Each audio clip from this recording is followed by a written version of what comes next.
আসসালামু আলাইকুম ওয়া রাহমাতুল্লাহি ওয়া বারাকাতুহু। সারা বিশ্বের সমস্ত বাবা মা ভাই বোনদেরকে জানাচ্ছি আমাদের গোসল সম্পর্কে। গোসল যদি আমরা করে শরীর শুদ্ধ করিতে না পারি তা আমাদের উজু হবে না, নামাজ হবে না, কালাম তেলাওয়াত করতে পারবো না, জানাজায় দণ্ডবান হতে পারবো না, বিভিন্ন রকমের সমস্যা। সর্বপ্রথম হচ্ছে আমাদের শরীর পাক করে নেওয়া। তো শরীর পাক করতে গেলে আমাদের নিয়মিতভাবে গোসলের ফরজ হলেন 3টি, আর গোসল 3 কারণে ফরজ।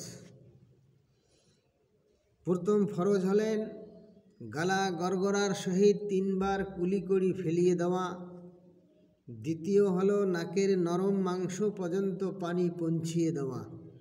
ভালো করে বাঁ হাতের এই আঙ্গুলটা দিয়ে নাকের ভেতর ঢুকিয়ে সেটাকে খেলাল করে 3 বার ঝাড়িয়ে ফেলা পানি প্রবেশ করে, এবং সমস্ত শরীর ভালো করে ধুধু করা,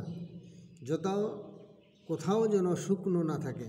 যদি শুকনো থাকে সেখানে পানি পৌঁছিয়ে দেওয়া, আর যে সমস্ত জায়গাগুলো পানি পৌঁছানোর সম্ভাবনা কম থাকে সেগুলোয় আঙ্গুল ঢুকে দিয়ে খেলাল করে পানি পৌঁছিয়ে দেওয়া, দিয়ে তবে গোসল শুদ্ধ হবে।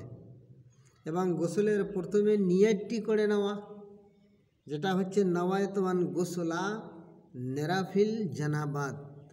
নওয়ায়তুন গোসলা নেরাফিল জানাবাত এর অর্থ হচ্ছে আমি দেহের অপবিত্রতা দূর করার উদ্দেশ্যে সমগ্র দেহ ধৌত করতে মনস্থ করছি। এর অর্থ হলো এই। তাই আমরা নিয়তটি করে নেব, আর গোসলের 3টি ফরজ সঠিকভাবে আদায় করে আমরা গোসলটি সেরে নেব। আর গোসলের 3 কারণে যে ফরজটা, সে কারণটি হচ্ছে 1 নম্বর স্ত্রী সহবাস করা, 2 নম্বর চলতি ফিরতিতে এহতেলাম হওয়া, 3 নম্বর ঘুমান্ত অবস্থায় এহতেলাম হওয়া। এই 3টি কারণে গোসল ফরজ। আর গোসলের ফরজও 3টি।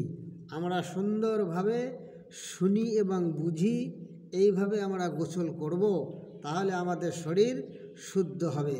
আল্লাহ আমাদের প্রত্যেককে সঠিকভাবে গোসল করার তৌফিক আতা ফরমাও, আমিন।